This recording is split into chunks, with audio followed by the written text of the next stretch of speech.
হযরত ইব্রাহিম আলাইহিস সালামের শ্বশুর বাড়ি মিশর। সেই মিশরে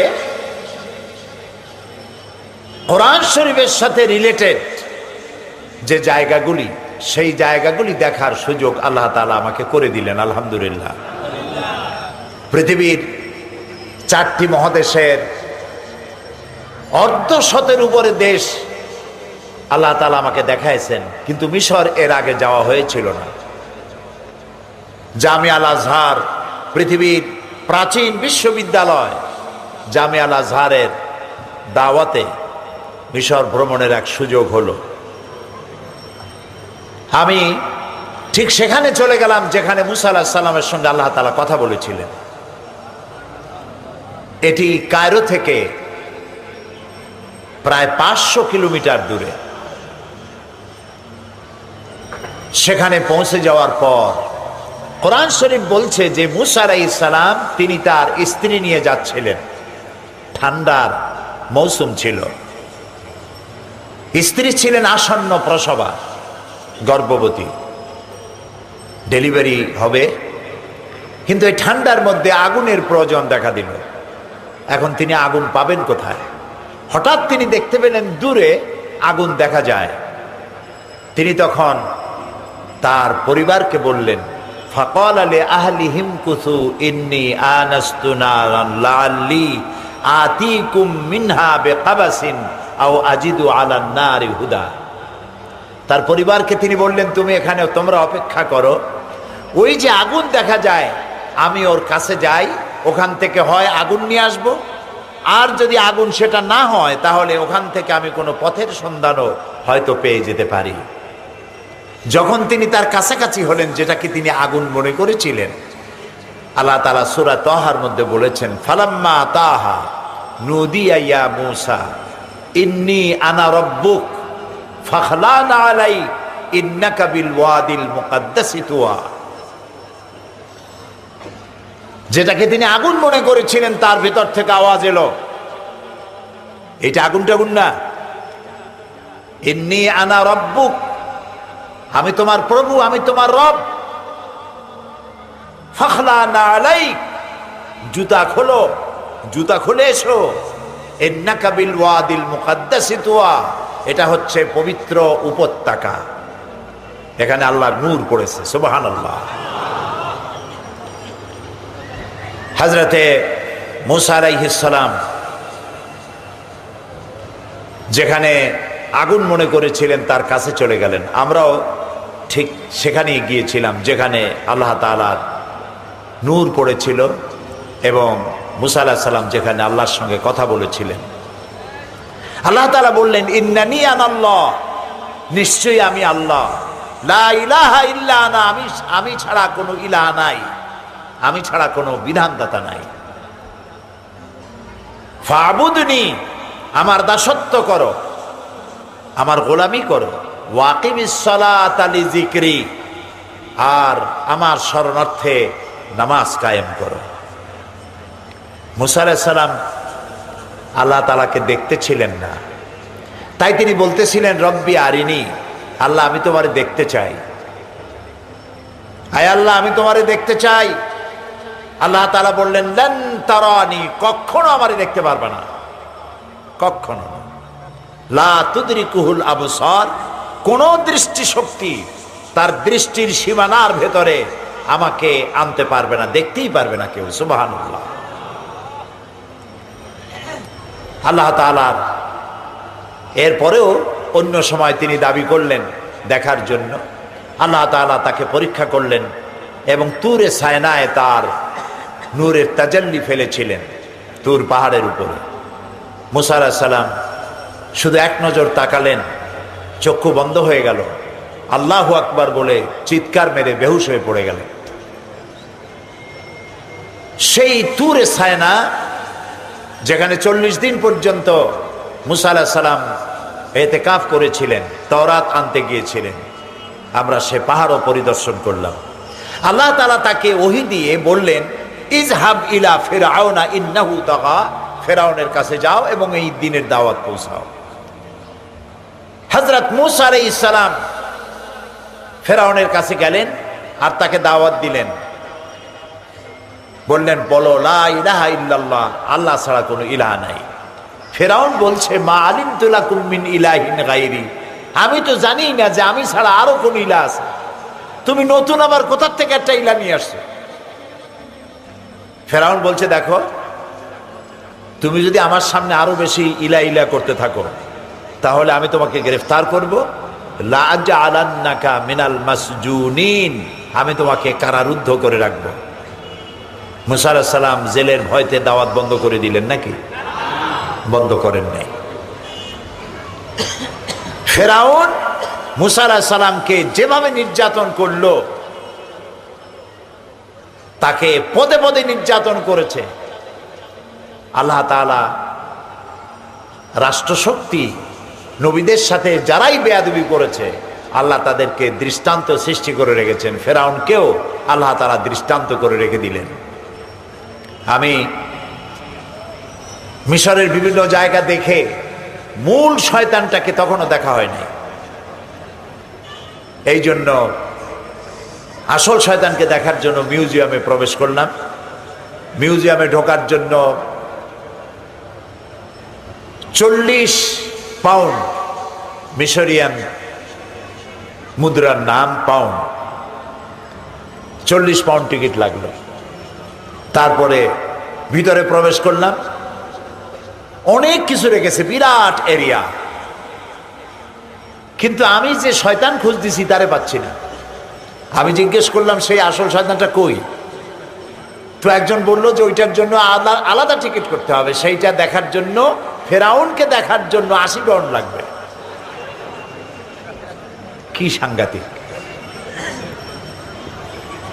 আল্লাহ তাআলা কোরআন শরীফের মধ্যে বলেছেন কুল সিরু ফিল আরদ ফানজুরু কাইফা কানা আকিবাতুল মুকাদ্দিবিন, আমার পৃথিবী পরিভ্রমণ করো আর আমি মহাসত্যের অস্বীকারীদের কি পরিণতি করেছি তা দেখে আসো।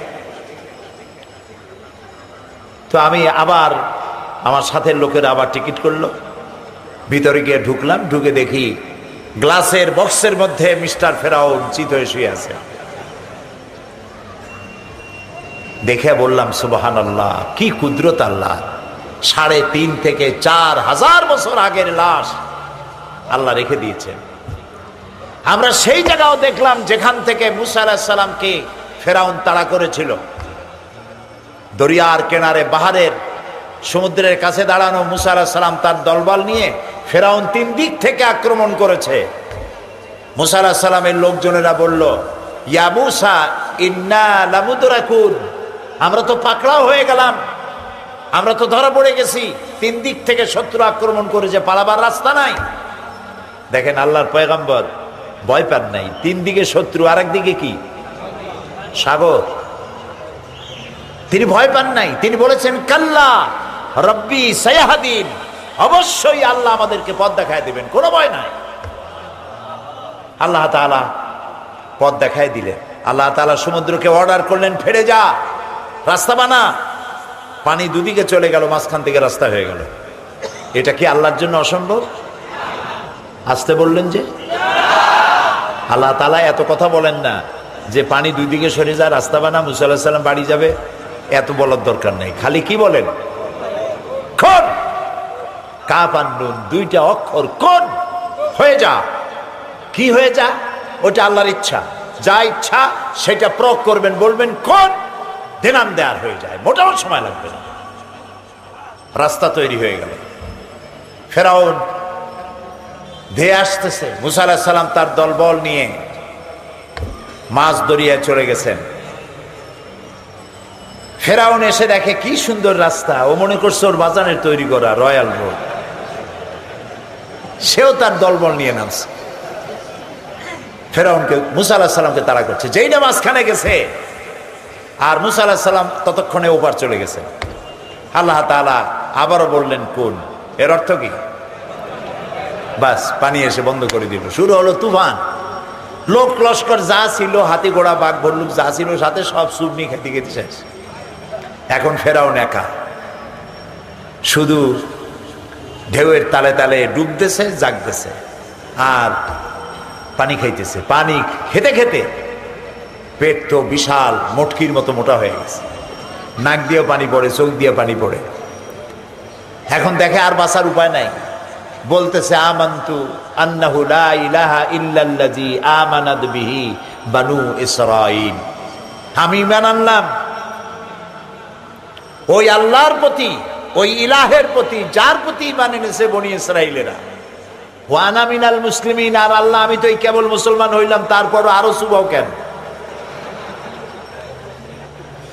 আল্লাহ তাআলা বলছেন আল আন, এখন ওয়াকাদ আসাইতা ক্বাবলু ওয়া কুনতা মিনাল মুফসিদিন, অথচ তুমি এর পূর্বে আমার সাথে বিদ্রোহ করেছো, আমার জনগণকে নির্যাতন করেছো, আমার গোলামদের উপরে তোমার মন গড়া আইন চাপিয়ে মানুষকে গোলামের জিনজিরে আবদ্ধ করে নির্যাতন করেছো।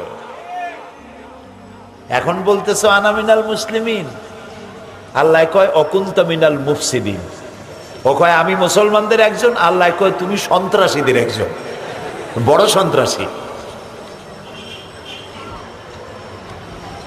আল্লাহ তাআলা বলছেন শোনো ফেরাউন, আমি তোমারে আজকে শুধু মারবই না, আল ইয়াউমা নুনাজ্জি বিবাদানিক, আমি তোমারে মারবো এবং তোমার শরীরটারে বাঁচায় দেব। পানিতে পচবে না তোমার শরীর, জলচর কোন প্রাণীতে খাবে না, মাটিতে পচবে না, পোকা মাকড়ে তোমারে খাবে না, আমি তোমারে শুটকি বানায়া রাখবো কিয়ামত পর্যন্ত।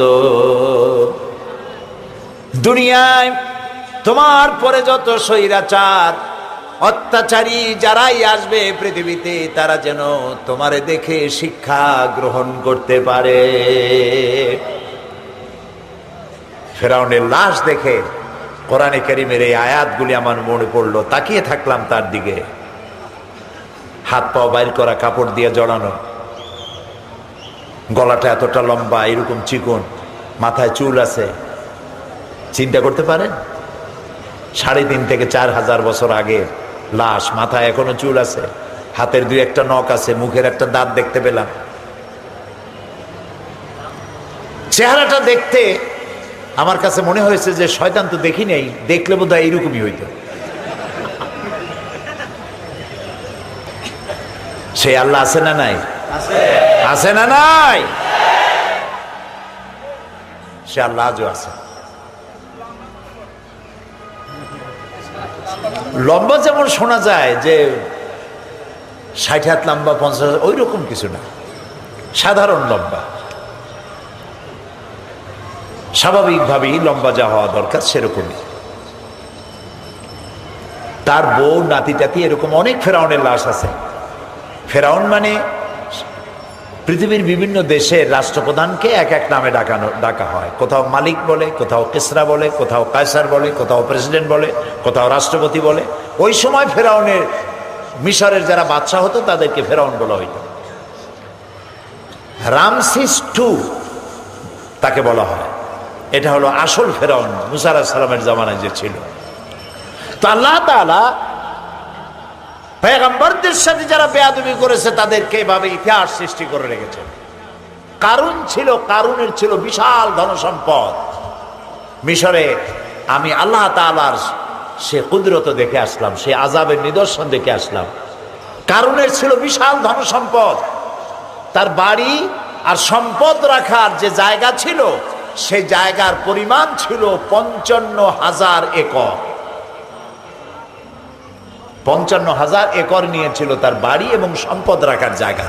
তার সম্পদ থাকতো যে সিন্ধুকে, সেই সিন্ধুকের চাবি বহন করত শতাধিক উটে, চাবি বহন করত। এই বিশাল সম্পদের যাকাত চাইলেন হযরত মুসা আলাইহিস সালাম, তাকে দ্বীনের দাওয়াত দিলেন। দাওয়াত তো গ্রহণই করলো না, নারী ঘটিত এক অপবাদ দিল মুসা আলাইহিস সালামের উপরে, নাউযুবিল্লাহ। মুসা আলাইহিস সালাম অসন্তুষ্ট হলেন, আল্লাহর গজব কামনা করলেন। সূরা কাসাসের মধ্যে আল্লাহ তাআলা এই ঘটনা বর্ণনা করেছেন, কোনটা গল্প নয়, সব কোরআন। আল্লাহ তাআলা অর্ডার করলেন জমিনকে, কারুন তার সম্পদ শুদ্ধ মাটির মধ্যে গ্রাস করে নেয়। মাটি কারুন এবং তার সম্পদকে গ্রাস করলো। এটার নাম হচ্ছে বহায়রা কারুন। সেখানে গিয়ে দেখলাম সামনে ডানে আর বামে পানি ছাড়া কিছুই দেখা যায় না, সমুদ্রের মতো হয়ে গিয়েছে। আজও পর্যন্ত এ স্বাক্ষর বহন করছে এই মাটি যে আল্লাহর সাথে নাফরমানি করলে কি হয় আল্লাহ তা দেখিয়ে দিয়েছেন। আজও ইসলামের সাথে কোরআনের সাথে যারা বেয়াদবি করবে আল্লাহ শাস্তি দিতে সক্ষম না, সক্ষম নয়। আমরা পত্র পত্রিকার মাধ্যমে জানতে পেরেছি কিউবার গুয়ান্তানামোয়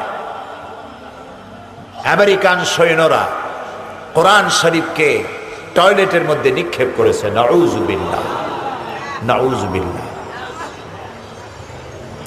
কোরআন নাজিলের পর থেকে নিয়ে এই পর্যন্ত পৃথিবীর ইতিহাসে কোরআনের এত বড় অবমাননা পৃথিবীতে কেউ করে না।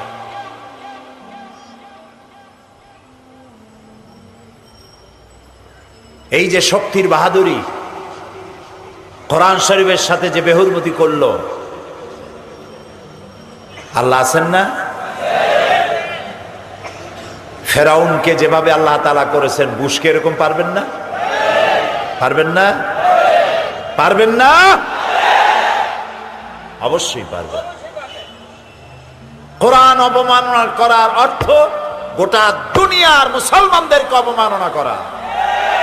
কোরআন অবমাননার অর্থ সারা পৃথিবীর মানবতাকে অপমান করা। কোরআন অবমাননার অর্থ স্বয়ং আল্লাহ রাব্বুল আলামিনকে অমর্যাদা করা। গায়ের শক্তিতে আমেরিকা এখন অস্থির। অনেক সৈন্য আছে, অস্ত্র আছে। দুনিয়া থেকে সন্ত্রাস নির্মূল করতে চায় আমেরিকা। আমেরিকার দৃষ্টিতে মুসলমান ছাড়া সন্ত্রাসী নাই। ওরা সন্ত্রাসী রাষ্ট্রের একটা তালিকা করেছে। সে তালিকার মধ্যে সুদান আছে, ইরাক আছে, ইরান আছে, চেচনিয়া আছে, বজনিয়া আছে, কাশ্মীর আছে, মালয়েশিয়া আছে, ইন্দোনেশিয়া আছে। নেই শুধু সেই রাষ্ট্রটির নাম যেই রাষ্ট্রের জন্মই হয়েছে সন্ত্রাসের মধ্য দিয়ে, সেই ইসরায়েলের নাম নাই। প্রত্যেক দিন অভিশপ্ত ইহুদিরা প্যালেস্টাইনের মুসলমানদেরকে প্রতিদিন মারতেছে। তারা সন্ত্রাসী না। হিন্দুস্তানে কথায় কথায় সুতায় নাতায় সাম্প্রদায়িক দাঙ্গা বাঁধিয়ে মুসলমান মারতেছে। সেসব উগ্রপন্থী হিন্দুরা সন্ত্রাসী না। সন্ত্রাসী কারা? সন্ত্রাসী প্যালেস্টাইনি মুসলমানেরা, যারা তাদের মাতৃভূমি পিতৃভূমি উদ্ধারের চেষ্টা করে, ওরা সন্ত্রাসী। চেচনিয়ার মুসলমানেরা স্বাধিকার আন্দোলন করছে, ওরা সন্ত্রাসী। সুতরাং আজ শুধু ক্ষমা চাইলে হবে না, কোরআন শরীফের অবমাননা করে ভুল স্বীকার করলে হবে না। কোরআন শরীফের অবমাননা করেছে যে আমেরিকান সৈন্যরা, গোটা পৃথিবী গর্জে উঠেছে আজ। আগামী 27শে মে সারা পৃথিবীব্যাপী বিক্ষোভ হবে আমেরিকার বিরুদ্ধে। যারাই অপমান করেছে কোরআনের, এই কোরআনের অপমান যারা করেছে, তাদের দৃষ্টান্তমূলক শাস্তি না দিলে আল্লাহর গজব থেকে আমেরিকা রক্ষা পাবে না। আগামী 27শে মে জামাত ইসলামী বাংলাদেশের পক্ষ থেকে বাংলাদেশে আহ্বান করা হয়েছে বিক্ষোভ দিবস উদযাপনের। আগামী 27শে মে বাইতুল মুকাররমের উত্তর গেটে ইমানের দাবিদার সব মুসলমান সেখানে বন্ধু বান্ধব নিয়ে সব হাজির হয়ে যাবেন। সেখানে আপনারা উপস্থিত হবেন। শিবির করবে 26 তারিখ আর জামাত ইসলামী করবে 27 তারিখ। এ বিক্ষোভে অংশগ্রহণ করা মুসলমানদের ইমানই দায়িত্ব। কোরআন শরীফ আমাদের ইমান, কোরআন আমাদের কলিজা, কোরআন আমাদের রক্ত, কোরআন আমাদের বেঁচে থাকার আমাদের দলিল, সম্মানের দলিল। কোরআন শরীফের উপর আঘাত মুসলমানরা বরদাস্ত করতে পারে না। প্রিয় ভাই সব, সেজন্য আজ কোরআনে কারীম, এই পৃথিবীর মুসলমানেরা এই ধরনের কোন ইতিহাস আছে যে মুসলমানেরা কারো ধর্মগ্রন্থকে এরকম টয়লেটে ফেলাই দিছে? আছে? মুসলমানেরা কারো কারো গির্জা, কারো মঠ, কারো সিনাগো, কারো মন্দির মুসলমানেরা ভাঙছে, এর কোন দলিল আছে? না। আমেরিকা চায় যে পৃথিবীর মুসলমানেরা খেপে উঠুক আর একটা যুদ্ধ বাধাক, পৃথিবীতে একটা তৃতীয় বিশ্বযুদ্ধ লেগে যাক আর ওর অস্ত্রের একটা রমরমা ব্যবসা শুরু হয়ে যাক। আমরা যুদ্ধে যাব না, আমরা আল্লাহর কাছে বুশের শাস্তি দাবি করব। আল্লাহর গজবের হাতে বুশকে সোপর্দ করছি। আল্লাহ তাআলা তাকে শাসন করার জন্য আল্লাহ যথেষ্ট, ঠিক কিনা? আমাদের বাড়ির কাছে ইন্ডিয়া, ভারতে বাবরি মসজিদ ভাঙলো। এই বাবরি মসজিদ ভাঙার পরে বাংলাদেশে কোনো মন্দির ভাঙ্গা হয়েছে? হয়েছে? পৃথিবীতে মুসলমানরা একমাত্র সহনশীল জাতি, যারা পরধর্মের উপরে অত্যন্ত সহনশীল। এরকম জাতি পৃথিবীতে আর নাই। কথা ছাড়া বলতেই জানে না, কথা বললেই মিথ্যা বলে, ওয়াদা করলে খেলাপ করে, ঝগড়া করলে গালি দেয়, এরকমের চরিত্র। মদ ছাড়া তাদের জীবন চলতো না। অন্তত 100 প্রকারের নাম ছিল মদের। মদ খাইতে খাইতে, মদের মহব্বতে, মদের যে গ্লাস, মদের জগ সব শুদ্ধ বুকের সাথে জড়াইয়া শীত হয়ে বেউস হয়ে পড়ে থাকতো মদের মহব্বতে। এই যুবক সমাজের মধ্যে নবী করিম সাল্লাল্লাহু আলাইহি সাল্লাম বড় হলেন। মদের বাড়ির কাছেও তাকে কেউ যেতে দেখেনি। একটি মিথ্যে কথা সারা জীবনেও তিনি বলেননি, কাউকে কষ্ট দেননি, কাউকে ব্যথা দেননি। এই সমাজে আস্তে আস্তে বড় হয়েছেন। আর কিভাবে এই সমাজের মানুষের পরিবর্তন হবে সেই চিন্তার গবেষণা করতে লাগলেন। এক পর্যায়ে জীবনের 40টি বছর পূর্ণ হলো, আল্লাহ তাআলা তাকে নবুয়তের চার্জ দিলেন, নবুয়তের দায়িত্ব দিলেন। নবী করিম সাল্লাল্লাহু আলাইহি ওয়াসাল্লাম হেরা পাহাড় থেকে নেমে এলেন। কবি বলছেন, একখানা পরশ পাথর। এই পরশ পাথরের নাম কি? মাশাআল্লাহ, আপনারা বুঝতে পেরেছেন। সেই পরশ পাথরের নাম কি মিয়া বলা হয়েছে পরশ পাথর। কেন? পরশ পাথরের খাসিয়ত হচ্ছে যে ওর সাথে যদি লোহা লাগে, লোহা কি হয়? সোনা হয়ে যায়। পাথর লাগলে ডায়মন্ড হয়ে যায়। সুবহানাল্লাহ। খারাপ মানুষগুলি এসে কোরআনের সংস্পর্শে এলো, মানুষগুলি ভালো হয়ে গেল। রাসূলুল্লাহ হেরা পাহাড় থেকে নেমে এসে বললেন, ইয়া আইয়ুহান নাস কুলু লা ইলাহা ইল্লাল্লাহ তুফলিহু। হে মানব সকল, যদি মুক্তি পেতে চাও, দেখুন এর আগে যত নবী আসছেন পৃথিবীতে সব দিয়েছেন ইয়া কওমি বলে, ইয়া কওমি, হে আমার জাতি, হে আমার নেশন, হে আমার সম্প্রদায়। একমাত্র মুহাম্মদ রাসূলুল্লাহ সাল্লাল্লাহু আলাইহি ওয়াসাল্লাম, তার দাওয়াত ছিল ইয়া আইয়ুহান নাস, হে মানব মণ্ডলী। কারণ কি? কারণ হলো আল্লাহ রাব্বুল আলামিন যত নবী পৃথিবীতে পাঠিয়েছেন, সব নবীরা হচ্ছেন এলাকা ভিত্তিক নবী, ভাষা ভিত্তিক নবী, অঞ্চল ভিত্তিক নবী, গোত্র ভিত্তিক নবী। আপনার আমার নবী মুহাম্মদ রাসূলুল্লাহ সাল্লাল্লাহু আলাইহি ওয়াসাল্লামকে আল্লাহ তাআলা শুধু মক্কার নবী বানান নাই, মদিনার নবী শুধু বানান নাই। আল্লাহ তাআলা বলছেন, কুল ইয়া আইয়ুহান নাসু ইন্নী রাসূলুল্লাহি ইলাইকুম জামিআ। হে নবী, আপনি বলুন, হে পৃথিবীর মানব সকল, আমি আল্লাহর পক্ষ থেকে তোমাদের সকলের জন্য রসুল হয়ে এসেছি। সুবহানাল্লাহ।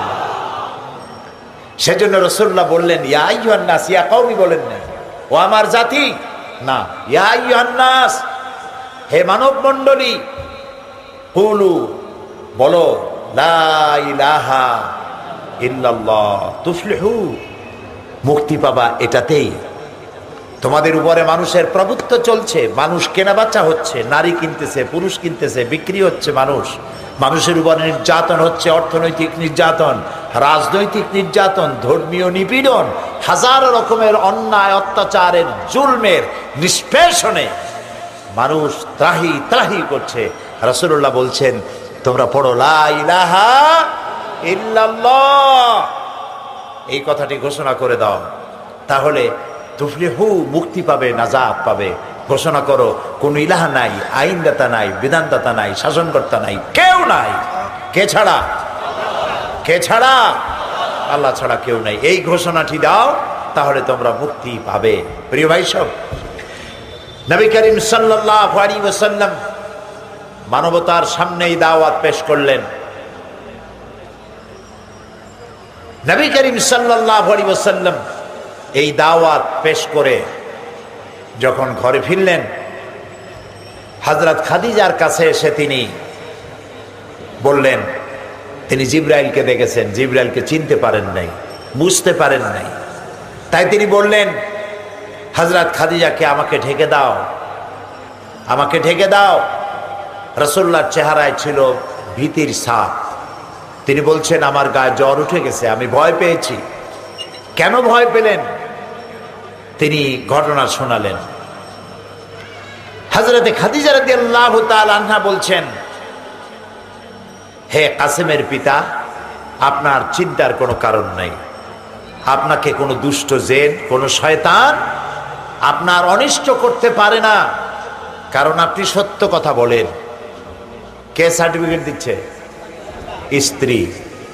আপনি সত্য কথা বলেন, আপনি বিধবাকে আশ্রয় দেন, আপনি এতিম দরিদ্রকে, মিসকিনদেরকে খেতে দেন, আপনি আত্মীয়তার হক আদায় করেন। আপনার ক্ষতি জিন এবং শয়তান করতে পারে না। তিনি ছুটে গেলেন, তার চাচাতো ভাই ছিলেন ওয়ারাকা বিন নওফল, তার বাড়িতে। তিনি তাওরাতের বড় আলেম ছিলেন। তাকে গিয়ে ঘটনা শোনালেন। তিনি ছুটে এলেন এবং নবী করিম সাল্লাল্লাহু আলাইহি সাল্লামের জাবানিতে তার জিবরাইলের সাথে দেখা সাক্ষাৎকারের খবর শুনে তিনি বললেন, নবী করিম সাল্লাল্লাহু আলাইহি সাল্লামের মাথার উপরে চুমো খেতে খেতে বললেন, কুদ্দুসুন কুদ্দুসুন, অতি পবিত্র, মহাপবিত্র। আপনার কাছে যিনি এসেছিলেন তিনি কোনো জিন নয়, তিনি কোনো শয়তান নন, তিনি আল্লাহর ফেরেশতা হযরতে জিবরাইল আলাইহিস সালাম। আমি তাওরাতে পড়েছি, অতীতে সমস্ত নবীদের কাছে যিনি আল্লাহর বাণী নিয়ে এসেছিলেন, আপনি আখিরি জামানার পয়গম্বর, আপনার কাছে জিবরাইল এসেছিলেন। তবে আমার বয়স হয়ে গিয়েছে, এই জাতি আপনার উপরে অত্যাচার করবে। সেদিন পর্যন্ত যদি আমি বেঁচে থাকি, আমি আপনার সহযোগিতা করব। নবী করিম সাল্লাল্লাহু আলাইহি সাল্লামের কাছে দীর্ঘদিন পর্যন্ত আসতেছিল না ওয়াহি। এরপরে কখনো কখনো নবী করিম সাল্লাল্লাহু আলাইহি সাল্লামের ইচ্ছে হতো যে আল্লাহ বোধহয় আমাকে ভুলেই গিয়েছেন। নিজের ইচ্ছে হতো পাহাড় থেকে নিজেকে ফেলে দিতে মাটিতে। দীর্ঘকাল পরে দ্বিতীয় ওহী নাজিল হলো, ইয়া আইয়ুহাল মুদ্দাসসির কুম ফাআনজির, হে বস্ত্র আচ্ছাদনকারী, ওঠো, দাঁড়াও এবং মানুষকে সতর্ক করো, সতর্কবাণী শোনাও। ওয়ানজির আশিরাতাকাল আকরাবিন, সর্বপ্রথম নিকটবর্তী লোকদেরকে দাওয়াত দাও। নবী করিম সাল্লাল্লাহু আলাইহি সাল্লাম সর্বপ্রথম এই দাওয়াত নিয়ে গেলেন হযরতে খাদিজাতুল কুবরা রাদিয়াল্লাহু তাআলা আনহার কাছে। আল্লাহর নবী বললেন, খাদিজা, হাতে বানানো যত মূর্তিগুলি আছে, মানুষেরা যাকে খোদা বলে মনে করে, এর একটি স্রষ্টা নয়। এগুলিকে বাদ দিয়া কদাখা আল্লাহর প্রতি ঈমান আনো, তিনি ছাড়া কোনো ইলাহা নাই, তাকে দেখা যায় না। আর আমি আল্লাহর নবী, শেষ নবী, আল্লাহর শেষ রাসূল, আমার উপরে ঈমান আনো। হযরতে খাদিজা রাদিয়াল্লাহু তাআলা আনহা তিনি রাসূলের মুখে এই কথা শোনার পরে এক পলকও দেরি করেন নাই, এক সেকেন্ডও দেরি করলেন না, সঙ্গে সঙ্গে পড়ে ফেললেন লা ইলাহা ইল্লাল্লাহু মুহাম্মাদুর রাসূলুল্লাহ। হযরত খাদিজা বললেন, ইয়া রাসূলুল্লাহ, হে কাসেমের পিতা, আমার মনে কোনো দ্বিধা নাই এ ব্যাপারে যে আপনি আল্লাহ রসূল, কোনো সন্দেহ নেই। কারণ বিগত 15 বছর বিবাহ হলো আপনার সাথে, এই 15 বছরের ভিতরে আপনার মধ্যে যে চরিত্র আমি দেখেছি, আপনি অবশ্যই আল্লাহর নবী, এতে কোনো সন্দেহের অবকাশ নাই। সুবহানাল্লাহ। নবী করিম সাল্লাল্লাহু আলাইহি ওয়াসাল্লাম দ্বীনের এই দাওয়াত ছড়িয়ে দিলেন সর্বত্র। লোকেরা এই দাওয়াত কবুল করতে থাকলো, কিন্তু বাধা এলো। আবু জাহাল, আবু লাহাব, উতবা, শাইবা, মুগীরা, কাফেরেরা বাধার সৃষ্টি করলো। এই বাধা কেন এলো? মোট 3 শ্রেণীর লোকেরা বাধা দিয়েছে। দুনিয়ায় যখনই কোনো নবী আসছেন বাধা দিয়েছে 3 শ্রেণীর লোক। বলেন কয় শ্রেণী?